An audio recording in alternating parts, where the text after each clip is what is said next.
Okay, let's start with something I think pretty much everyone feels these days. This sense of internal urgency. Hmm. That feeling like you're always chasing something, always behind schedule, like life's this constant race against the clock, and you feel, I don't know, perpetually late. Late to success, late finding love, late getting healthy. Yeah, it's exhausting, isn't it? And it's so pervasive. Completely exhausting. We treat everything like a deadline. But that whole sense of urgency, that striving, it's based on a huge misunderstanding, really. We think all that effort, all that worry somehow speeds things up. Right, like you have to push harder. Exactly. But in the realm we're talking about, the quantum field where creation really happens, nothing is ever actually delayed. It's just not how it works. The universe doesn't run on our linear clock time. Not like appointments and deadlines. Not at all. It operates by synchronicity, pure synchronicity.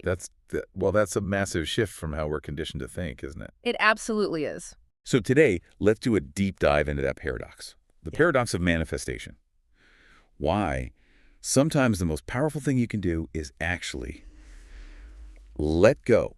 Give up that intense need to control everything. And maybe understand how what feels like a frustrating, endless wait might actually be perfect timing. The universe setting the stage. Yes, exactly. But we need to unpack this idea that the time you spend waiting isn't wasted time. It's actually a crucial period, a time of energetic preparation, of refinement. Okay, let's dive right into the main issue then. Control. Most of us, let's be honest, are kind of control freaks, even if we don't admit it. Well, I feel safer, right? Yeah, we're taught that if you don't micromanage every little thing, it'll all just collapse. You feel like you have Yeah. to push to force the outcome you want. Mm-hmm.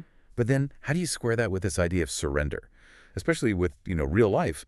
You still have to apply for the job, pay the bills, show up. Isn't surrender just giving up? Sounds a bit passive. Ah, that's the key question, isn't it? And it's crucial.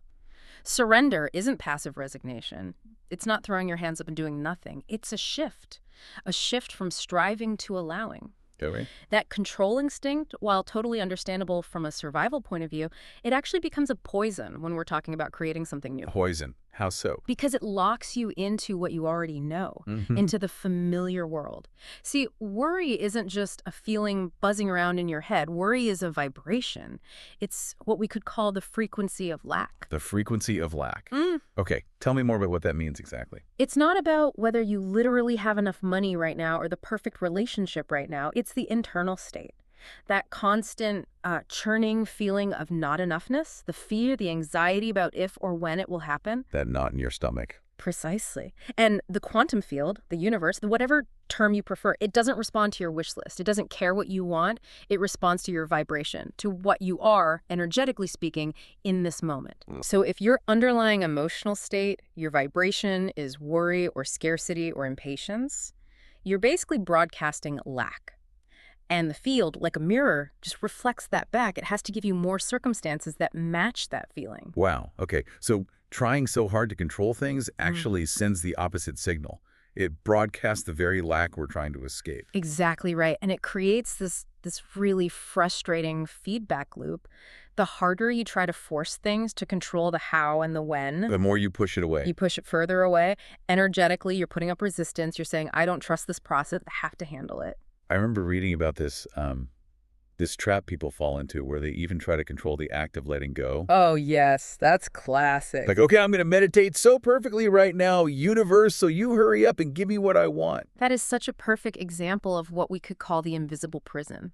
People trying to manipulate the stillness itself, sitting there meditating, but really just impatiently waiting for the sign, the vision, the result. That attempt to control even the surrender. It just screams a deep lack of trust. It keeps you stuck in those old, predictable patterns.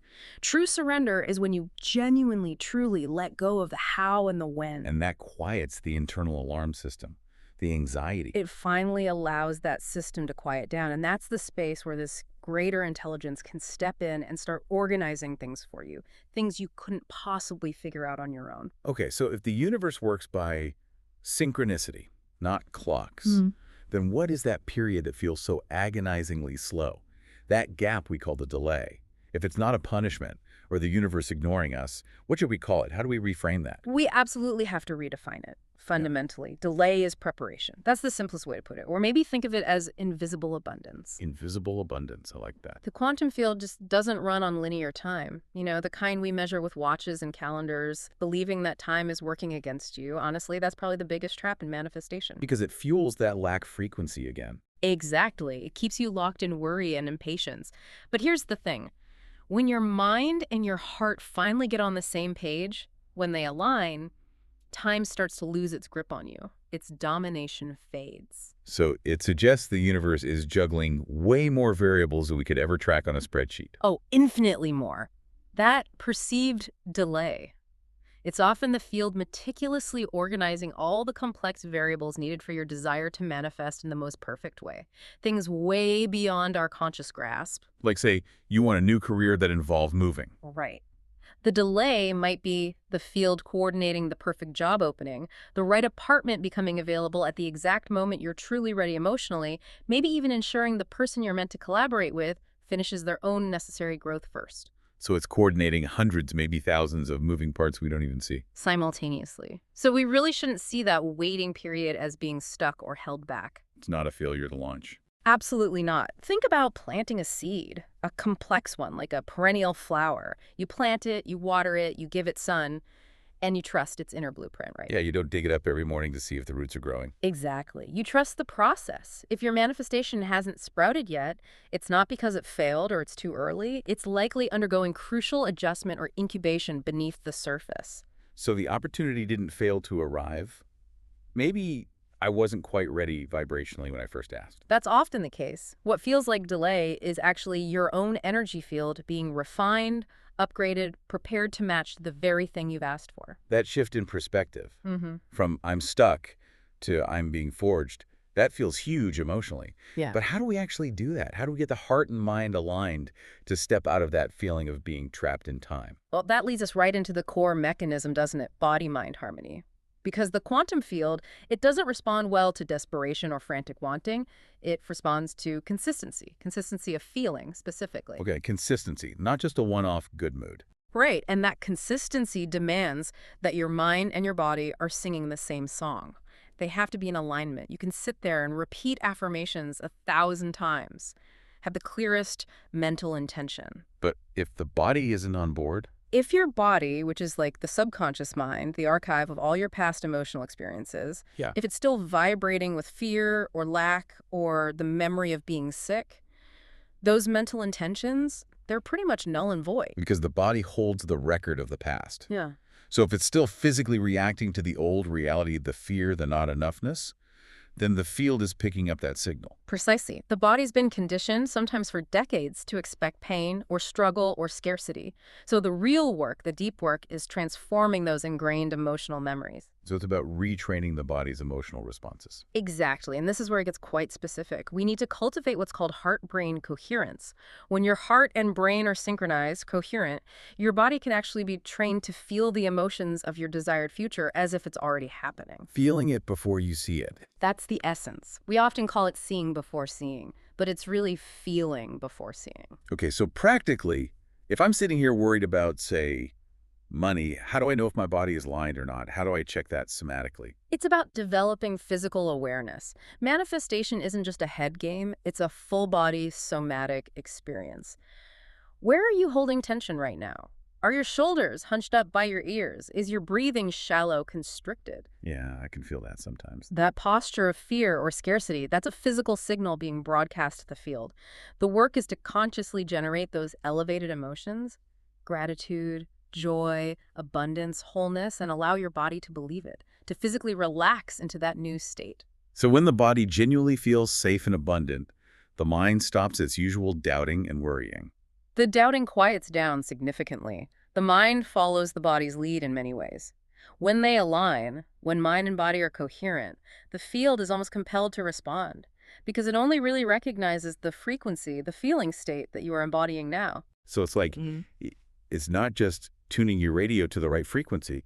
You also have to make sure the radio itself, the receiver of your body, is in perfect working order and can actually pick up that high-definition signal clearly. That's a brilliant analogy. Yes.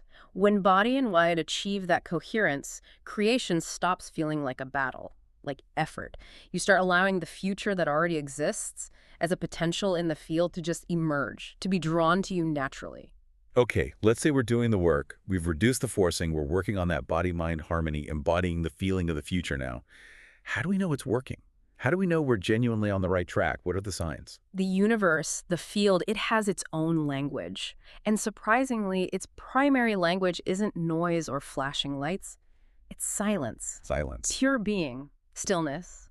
When all that mental chatter, the constant planning, the worrying, the analyzing, the internal to-do lists, when that finally quiets down, your heart begins to listen. Oh. And in that space, that stillness, where the striving stops, signs that were completely invisible before suddenly become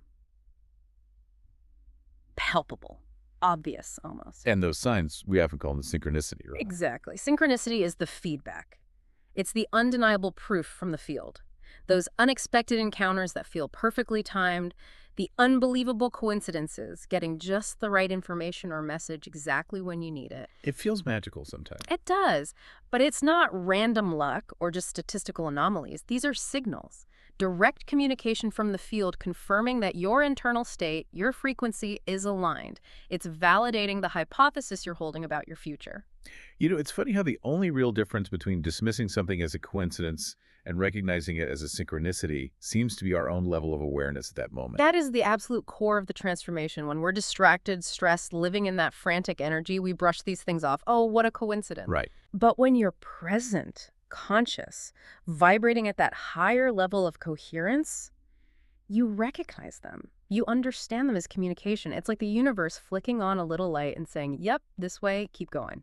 And seeing that, understanding it as communication, must strengthen your belief, right? Yeah. Which then probably creates a positive feedback loop. It absolutely does. It becomes a virtuous cycle. Seeing the synchronicity boosts your confidence and trust. That increased confidence elevates your frequency even more. Which naturally attracts more synchronicity. And the whole creative process just starts to accelerate, almost exponentially. But the key thing to remember is synchronicity doesn't usually show up when you're desperately trying to force the river. It flows when you genuinely step back, trust, and kind of float with the current. When mind and body are harmonized, you naturally vibrate at a frequency that just pulls incompatible experiences effortlessly. Hashtag outro.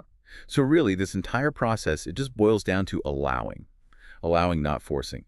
And probably the biggest hurdle for most people on this path is that internal battle to just keep controlling everything. It's hardwired. It really is. But often there comes a point in the journey, maybe you just get exhausted, genuinely tired. Tired controlling, tired of predicting, tired of carrying the weight of making it all happen. Yeah, burnout point. Exactly. And in that genuine fatigue, something often shifts. You finally surrender, not because it's a technique you read about, but just out of sheer necessity. You let go. And that moment of letting go, that's often when things, almost like magic, start to happen, isn't it? It feels like magic, but it's physics. That's when the universe, that divine intelligence, finally finds the space, the opening, to act on your behalf. The biggest breakthroughs, the most surprising miracles, they tend to happen when you finally stop trying to wrestle them into existence. Because in that space of surrender, of trust, that greater intelligence can weave things together in ways you could never, ever have planned. It surprises you. It rearranges things. It brings connections and opportunities out of the blue that you didn't even know you needed. And when you eventually look back at what felt like an agonizing delay, you realize you were never actually standing still. You were being prepared. Every quiet moment, every seeming obstacle, every bit of waiting, it wasn't stagnation. It was refinement. Your own energetic state was being fine-tuned. So maybe here's the thought to really sit with this week. That perfect moment for your manifestation. It was never some date circled on a future calendar. The perfect moment was always now. This present moment of preparation. The real question is, how are you using this now? Are you using this time, this apparent wait, to refine your vibration, to build that coherence? Or are you using it to just reinforce the old worry and impatience? You weren't delayed. You were being forged.